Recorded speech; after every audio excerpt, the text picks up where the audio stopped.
Welcome to Patscast. I'm Brad Whitaker. We may have ourselves a quarterback in New England. According to Mass Live and other news outlets have reported this as well, the New England Patriots are planning to draft a quarterback with the number 3 overall pick. One NFL executive said, quote, outside of New England, relayed that it's widely expected in league circles that quarterbacks will be selected with the first 3 picks in April. Now, the Patriots have met with all 3 of the so-called top-tier quarterbacks in the 2024 NFL Draft, Drake Maye, Jayden Daniels, and they met with Caleb Williams last night. It should be noted they've also met with J.J. McCarthy and Bo Nix. They've also met with Marvin Harrison Jr., but with this report coming out today, that draft choice is seeming less likely. And with this report coming out today, they're likely intrigued by who they think is the best available quarterback at number 3 overall, which in all likelihood will be either Drake Maye or Jayden Daniels. They must have been sold from the meetings at the NFL Scouting Combine. Frankly, and I've said this before, I'm good with either quarterback. I'm on the record saying I prefer Drake Maye because of his physical size. I think we're getting kind of a Josh Allen, Justin Herbert hybrid with Drake Maye, but there are some concerns there. And Jayden Daniels may be just as good, if not better. He's certainly more athletic. My only real concern with him is his size, and is he willing to protect himself at the NFL level, which, if you look at his tape from college, he didn't do a very good job at that. And there's a bit of a difference between 250-pound linebackers who aren't that athletic, although the SEC is pretty good, and 300 to 350-pound linebackers who are faster, quicker, and able to break your leg a lot easier. So Jayden Daniels, that's certainly going to be a learning curve for him in the NFL if he is indeed drafted by the New England Patriots or wherever he goes. He's going to have to learn at least to slide and give up a few yards a little bit. But don't expect that quarterback, Drake Maye or Jayden Daniels or Caleb Williams, whoever the Patriots take at number 3 overall, to start right away. That same Mass Live report says a source also says that the Patriots intend to sign a veteran free agent quarterback. So in all likelihood, knowing that Alex Van Pelt is the new offensive coordinator coming from Cleveland, working with these guys before, I would expect them to take a good hard look at both Joe Flacco and Jacoby Brissett. Joe Flacco obviously was a real comeback player this past season, replacing Deshaun Watson after a few fill-ins, and led the Cleveland Browns unexpectedly to a wild card spot. If the Baltimore Ravens weren't so good, they would have had a real shot at winning the division as well. Flacco, even though he's a bit up there in age, certainly a more than competent veteran quarterback, isn't going to make the same mistakes as a pocket passer that we saw with Mac Jones this past season. And then Jacoby Brissett, who I'd rather have Flacco, frankly, but Jacoby Brissett is kind of a, 32, 35 ranked NFL quarterback on the line between backup and starter, spent some time in New England, not a bad bridge guy, and has worked with Alex Van Pelt before. This isn't a terrible plan, right? Particularly if you don't expect the Patriots to be able to address the wide receiver, tight end, and tackle positions in a single offseason, which they can do. If they pull it off, it's going to be very impressive, but it's going to be very challenging because every NFL team, last week we found out, is getting an additional $30 million in cap space this offseason. And the Patriots are not exactly an attractive destination, a 4-win team. We all love Drake Maye, but he's an unknown head coach to the rest of the league, never been outside of Foxborough, and he's going to stay that way. And also the bad report card that came out from the NFL Players Association, which basically said the Patriots don't take care of the players, their time, their families, their children. The food was the best thing the Patriots had to have going on in Gillette Stadium, and even then, they're 15th ranked overall in terms of the cafeteria, the food that the players eat. That's probably only because of the Maine lobster. It is unlikely that they will be able to attract some of those top-tier free agents. And even that might not be enough, even if they overpay like crazy for a guy like Calvin Ridley, who is like the 30th ranked wide receiver in the NFL, right? Like, you're not really getting a number one guy. You kind of are with a guy like Calvin Ridley. And to bring him to New England, it's going to cost a lot of money, much more for a guy like Mike Evans, who I really hope the Patriots go after. But it looks like the Tampa Bay Bucks are willing to bring out the Brinks truck to bring back Mike Evans. So I'm not expecting a high-end wide receiver coming to the Patriots, at least in free agency. And even if you overpay, you still got Massachusetts state income tax, which is still one of the highest in the nation. It's a cold weather city, not even really a city. It's Foxborough.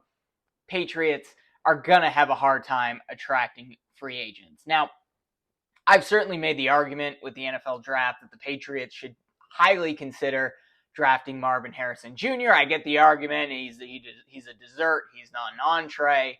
But, especially if you're going to still have Mac Jones on the roster, which I don't think they will. Same report said the Patriots are expected to trade him away. But, he's never had weapons like that, right? And then at least you can address a quarterback in the second round or maybe trade back into the first round. Take a guy like J.J. McCarthy, Bo Nix, Michael Penix Jr., who I think is expected to fall because of his injury history, or even Spencer Rattler, who I know absolutely nothing about, but he's just a name people throw out there. So Spencer Rattler probably going to be a third or fourth round pick at this point, but who knows? This all could really change in the coming weeks. That said, if this is the plan, you're going to take Drake Maye, Jayden Daniels, or if Caleb Williams has so many red flags that he falls to number 3 to New England, I still think it makes a lot of sense to mortgage the future a little bit, right? Trade back into the first round while ideally keeping that second round pick, which will be the second overall pick in the second round. And then you can bang address both the tackle and the wide receiver position early. Maybe you can somehow trade a future first round pick or two and take a Roma Dunze or an Malik Neighbors somewhere in the top 10, get them as early as possible, and then at least you have 3 pieces that are going to help you in the near future. There may be a little bit of a development period, but you got tackle, you got receiver, you got quarterback, and you've done that within the first 34 picks in the NFL draft. Even if that is going to cost you another first round pick of the future, or a first rounder and a second rounder, or you trade up your third round pick this year, there's a lot of ways you can slice it, but I don't think the Patriots are going to be very successful in free agency, even if we have all these dream scenarios of Mike Evans coming in and Tyron Smith at left tackle, and we're able to bring back Duggar and Michael Owenu and Josh Uche, and Hunter Henry's franchise tagged, and we got the whole gang back together at tight end, and Farrell Brown and Mike Gesicki, and then maybe we take another tight end in the 4th round, and then we're all dandy. It's not going to happen, right?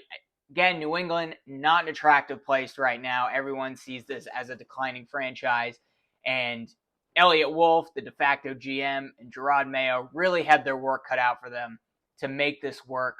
But look, even if you don't trade back into the first round, you may not have to, right? There's still a lot of options. This is a very deep draft, particularly at the tackle position. I think you can get a good tackle still, maybe the 8th, 9th, or 10th ranked tackle who would go in the first round if this weren't such a deep draft. You can probably get them at 2nd overall in the 2nd round, and then address the receiver position in the 3rd and 4th rounds. Remember, they somehow snagged Mario Douglas in the 6th round last year, a guy who I was saying before, like, I think this is a 4th rounder. Somehow, probably because of his size, he dropped to the 6th round. Patriots actually took Kayshon Boutte, who barely saw the field other than week 1 of the season and was basically benched for not getting his second foot down against the Eagles, which probably would have won them the game. Demario Douglas was drafted after Kayshon Boutte. So hopefully they can similarly find an undervalued guy. I especially like Xavier Legette out of South Carolina. I think he may be a 3rd round pick, maybe even a 2nd rounder. And then Roman Wilson of Michigan, probably a 3rd or 4th rounder at this point. But these guys could all move up the draft board or fall back, depending on how the scouting combine goes, depending on how teams fill out their positions in the early rounds. But because of COVID, because of the way college football has played out, and we saw this last year, there doesn't seem to be a lot of talent available in the 5th, 6th, and 7th rounds. So the guys you want starting, you're probably going to have to take in the first 3 to 4 rounds, and the Patriots absolutely have to get those picks right because, again, I don't think they're going to do very well in free agency, and this draft is by far the most important draft for the Patriots, perhaps in franchise history, at least since the 1993 draft when they took Drew Bledsoe. But free agency will likely be the determining factor for who they select in the early, mid, and late rounds of the NFL draft. If the Patriots can somehow find a way, even if they have to overpay, to get some talent in free agency, and then they nail the draft, they can turn things around from what looks like at this point a 4 to 5 year rebuild to just a 1 to 2 year rebuild. And the days of Mac Jones throwing floaters out to God knows who and the Patriots only winning 4 games will be over. Hopefully, this can at least be a 500 level team. Ideally, a wild card competing team. Maybe even if they can bring in some free agent talent and nail the draft, a division contending team, dare I say. But free agency, actually, in my opinion, is far more important than the NFL draft because it is far more challenging, and that will determine what the Patriots do heading into late April. Are you happy with this? Will you be satisfied with Drake Maye or Jayden Daniels, whoever is available at number 3 overall? Let me know in the comments below. Be sure to like this YouTube channel or video and subscribe if you're listening on Apple Podcasts. And we'll be back next week with more PatsCast coverage, or maybe sooner if we get some more news coming out of the NFL Scouting Combine, which honestly is like the most boring event in the world, so probably not. So that will likely come early next week, but if there's breaking news, we'll be here at PatsCast to cover it.